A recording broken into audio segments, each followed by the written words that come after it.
My grandfather was a fisherman and fished all his life out of the east part of the St. John's Harbour. His name was Joseph Peckford, and he's one of my heroes. And he was a hard-working person. He went out to the seal fishery for 49 years in a row. Was on 2 or 3 sealing disasters. I remember him primarily because of his hard work and because of his entrepreneurship and because of his independence and because he was an individual.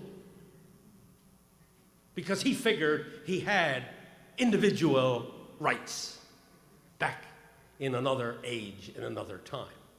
So I recognize and think about him a lot when I get into people like this. Canada was formed in 1867, as we know today, as a nation. It was formed in 1867 by a piece of legislation called the British North America Act. Okay? That's how Canada came together. And there was only 4 units.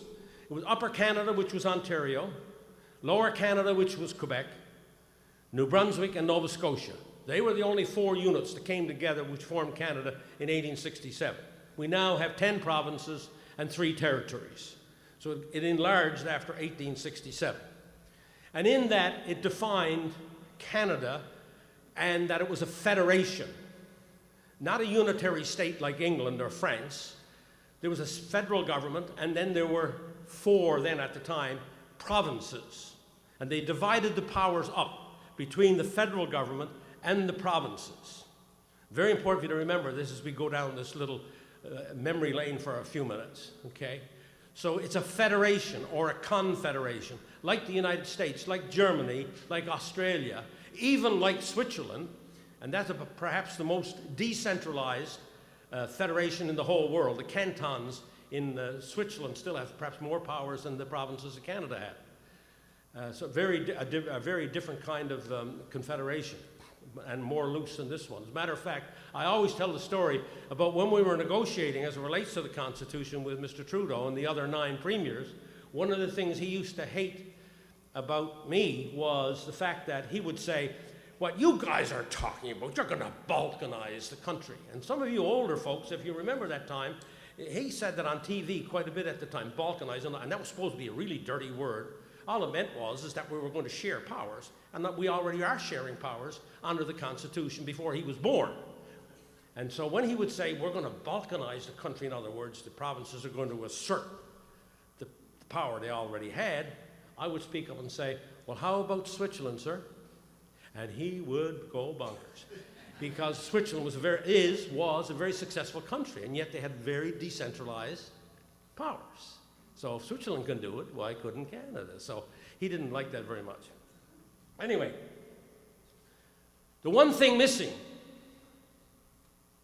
in this very foundational document was no individual rights or freedoms. There was none. From 1867 until 1960, Canadians lived from an individual rights point of view off the fact of British common law and precedents that were set over the years. So the Constitution of Canada after 1867 to 1960 consisted of the BNA Act, British common law, and custom. And so if you had an individual right issue, you would have to rely, or your lawyer would have to rely upon not the BNA Act. There was nothing in there that would help you. You had to rely upon common law, which was unwritten, and customs that built up over the years after 1867.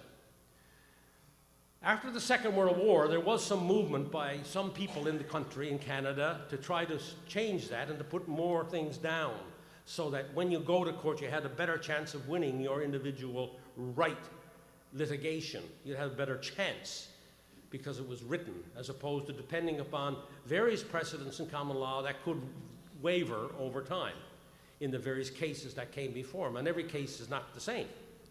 That's the other problem with not having something written down. But nothing was done until 1960. And there was, let me put it to you this way, there was an acknowledgement that there should be some individual rights and freedoms in our Constitution or in our legislation. And so Prime Minister John Diefenbaker of Saskatchewan introduced into the House of Commons the Bill of Rights in 1960. Now, Mr. Diefenbaker is to be given full credit for acknowledging and understanding that there was such a thing as individual rights and freedoms for individuals living in a state, in a country. However, and this is very important for everybody to understand, because the last thing you want to do in this fight that we're in now is to go down rabbit holes, okay? Because you're going to go nowhere, okay?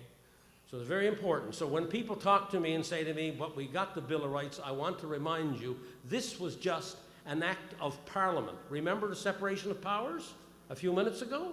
So this only applied to the federal government and its employees. It was a federal law.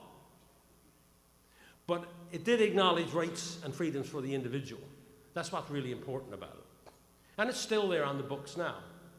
But after and of course, it's a federal act of the House of Commons, so it could be changed at any time at the whim of any federal government. They had a majority of seats, or could get a majority of seats in the House of Commons. Then this could be changed at any time at the whim of any politician or group of politicians.